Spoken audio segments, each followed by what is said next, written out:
For the past few months during quarantine, I've gained a lot of weight, and unfortunately, I found myself eating my feelings away. So I've been trying to find an alternative snack to help keep myself in the right direction of, eating healthy, living healthy, etc., etc. Bought these really healthy snacks as an alternative. They're called pizza pockets. And honestly, ever since I started eating these more and more, I just felt like, I have issues. And nothing like a nice cold soda to go with that. Oh.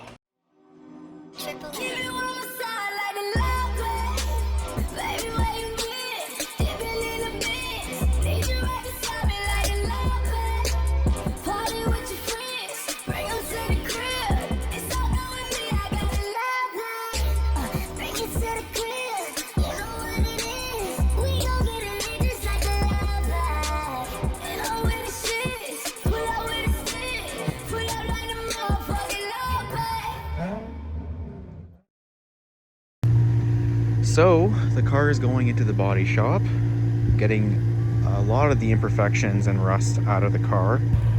Stone chips, really annoying little stone chips on the front bumper. Major rust bubble, rust there, the dent, rust starting here, all the way down here as well.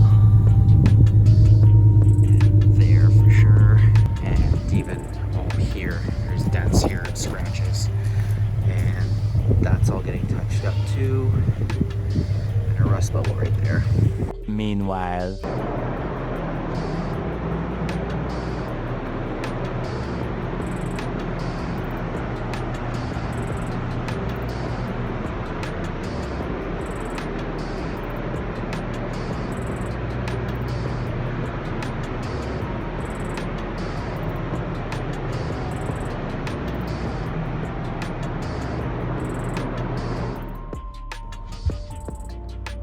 guess I got this thing to keep me company while this thing's gone.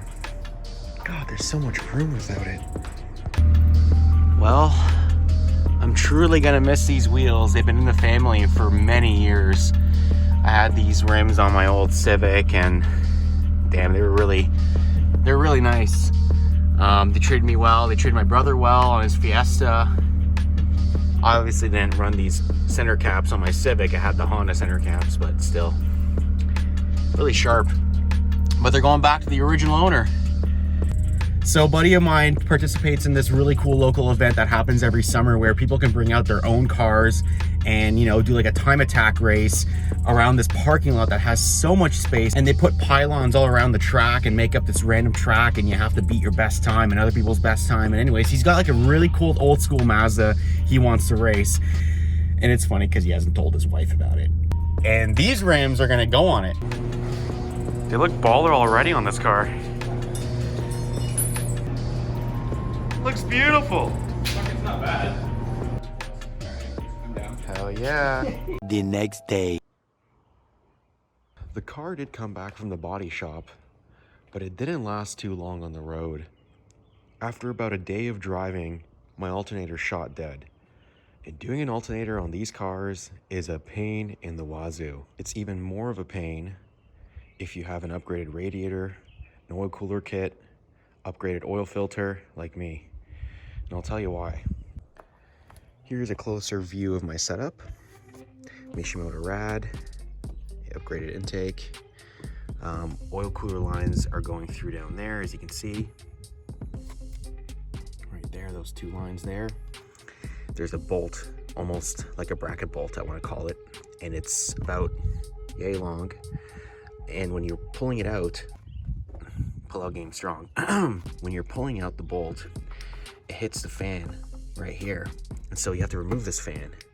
But to remove this fan, you have to undo the coolant lines, you have to bleed the coolant, remove the intake system, push the AC lines a little bit to the right, because that's gonna be in the way. For me it was. Fan shroud comes out, and here's a look underneath. This is the brand new alternator. Of course, I had to undo those clips for the harness in regards to the fan. There's my modified bracket for the alternator, for my oil cooler lines, my upgraded oil filter. So you have barely any room. If you have a modified VQ35 like me, you have barely any room to get all the bracket bolts off, and you really have to try to find some wiggle room in there for yourself. But there's your tensioner, and that's what you have to loosen to remove the belt. To know if you have a bad alternator in your G35 or 350Z, you'll see that there's a handbrake and a battery light on your dash at the same time. Solid light, not blinking, just sitting there on your dash. And that's when you know you have a few minutes until your car is gonna run off the juice on your battery to get you where you need to go. Unfortunately, I lived very far from where my car was initially at when I found out that I had a bad alternator. Luckily, my buddy Xavier came clutch with his 4Runner and he brought me home, which is fantastic. So thank you very much. And we brought the car home, which is awesome. Thank goodness. Hey neighbor. Not gonna lie, it's kind of embarrassing having to tell your friends that you brought the car out of the body shop, you know, making it look all pretty, but it doesn't run right. It didn't even take a day for it to break down on me. So I've got this battery charging kit here just to make sure the battery is in good condition and good health. I like to have one of these, and especially after having, like, you know, your battery die or your alternator die on you, it's always good to just charge up the battery again just to make sure it's gonna work okay. You don't want to have any malfunctions down the road. But here is the car after some of the body work being done. Of course, the rear bumper had a lot of imperfections prior to going into the shop, and my buddy just oversprayed it, and it looks a lot better than before. All the major rust spots on this quarter panel has been fixed, including the spot that was bubbling above the mudguard. The C-pillar was repainted as well. It goes all the way through to the A-pillar. This part was done too. The front fender was also redone. There were some minor dents and scratches, and he completely recovered it all up. Same thing with the passenger side. He redid this side for me, exact same work. We didn't do the doors, we didn't do the trunk or the hood, only because the cost was way too much for me, but he was able to give me a really sweet price on getting all this done. Now, please note that this car has not been washed since. It's only been about a week since the paint has settled really on the car. You guys remember how many stone chips I was pretty much bitching about for my front bumper. It's pretty well covered up now. Those of you who were in the same predicament as me and you got your car sent to a body shop, most likely they're going to take out those grills, and if they happen to maybe not have time to put them back on or whatever, it's just a clip-on, there's no screws. You have to make sure that the red inlets from your front bumper, for instance here, these little insert clips, they pop into the sections of the grill like there and there, and you have to make sure they're all in evenly, and you just clip it on. It's a little tough, but you can manage. And there you have it. It's all on together and it's ready to go for a test drive. One eternity later.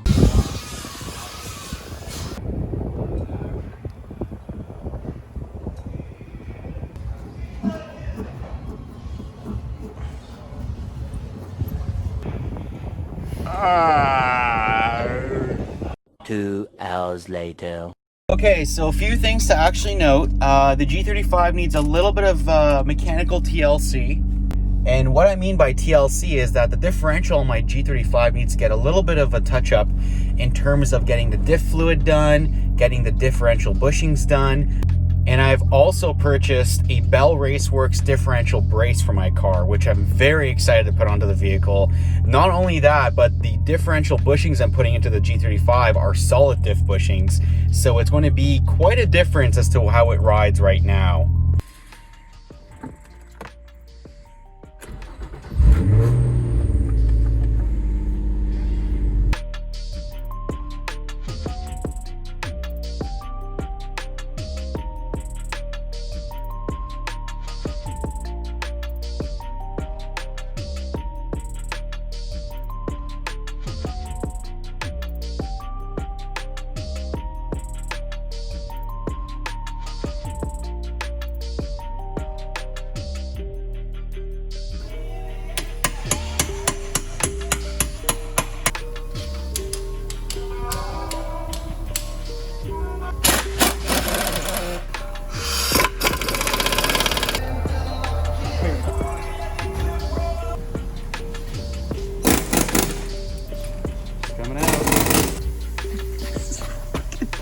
just flew across the shop. Holy shit. We got it out. Yeah. Holy fuck, it's obliterated. Oh my gosh. What a freaking piece of kebab. It's in. Solid diff bushings. After quite the pain in the ass, got them on. Oh my. Oh man, that's black.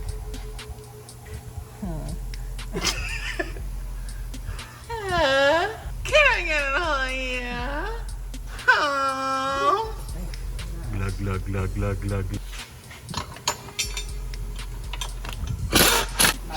Jesus Christ. Let's go to Mexico, baby.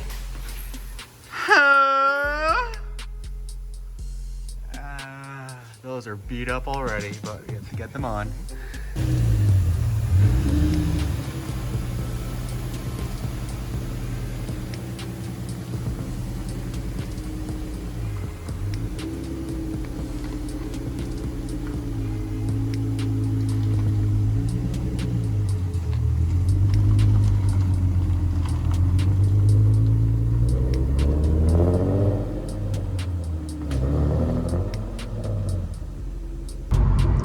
Okay, so diff bushings are on along with the diff brace, and the differential was just serviced with some new diff fluid. My God, what a difference. I don't necessarily feel like there's a lot of noise with the solid diff bushings along with the diff brace. Only at low speeds, and relatively speaking, about 20 to 60 miles an hour, you can hear a slight sound of the differential. And especially at deceleration, you hear it, but it's not significant.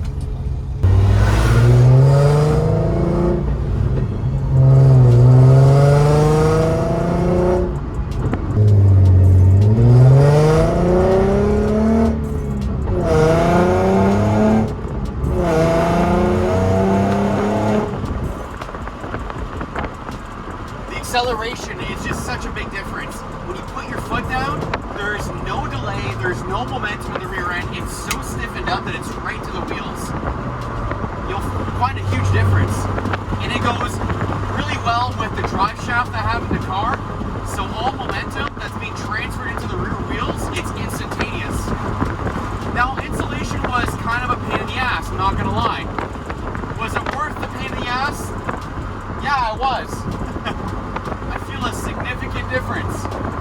When you're launching a car with a stock differential setup, no brace, stock bushings, not only do you feel like the car hops a lot, but the power of the wheels is like almost slightly delayed. Like there's a little bit of a hesitation to have all the power converted to the wheels. When you have it all stiffened up, it's completely noticeable.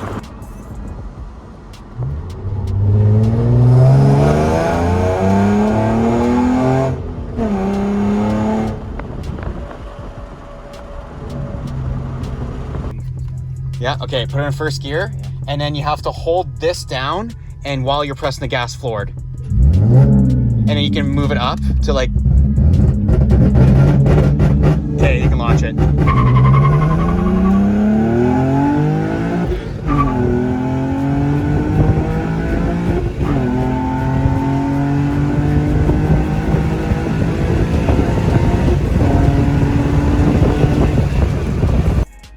That concludes the video for today, folks, and thank you again so much for tuning in and watching.